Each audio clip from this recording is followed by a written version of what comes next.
মুসলমানের দল, মুসলিম জামাতের তো মুসলমানের দল।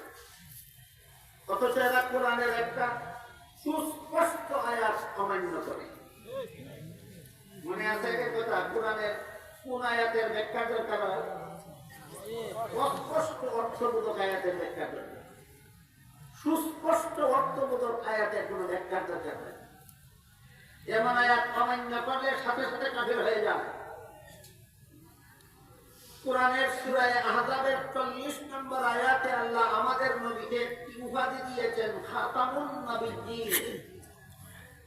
সূরা আহজাবের 40 নম্বর আয়াতে আল্লাহ আমাদের নবীকে কি উপাধি দিয়েছেন? খাতামুন নবিয়্যিন।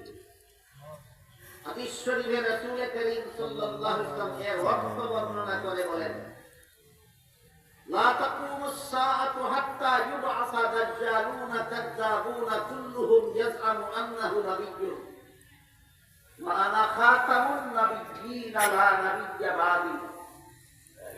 এর অর্থ হলো, আমার পরবর্তী কেউ যদি নবী হওয়ার দাবি করে তাহলে সে হবে মিথ্যাবাদী দাজ্জাল।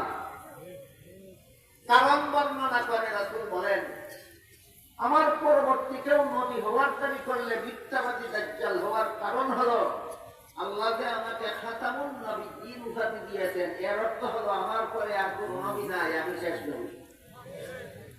এবার বলুন, কাদিয়ানীরা আপনাদের নবীকে শেষ নবী মানে না? তাহলে কোরআনের সূরা আহজাবের 40 নম্বর আয়াত, এই সুস্পষ্ট অর্থ সম্বলিত আয়াত মানল না অমান্য করলো? অমান্য করছে। সাথে সাথে কাফের।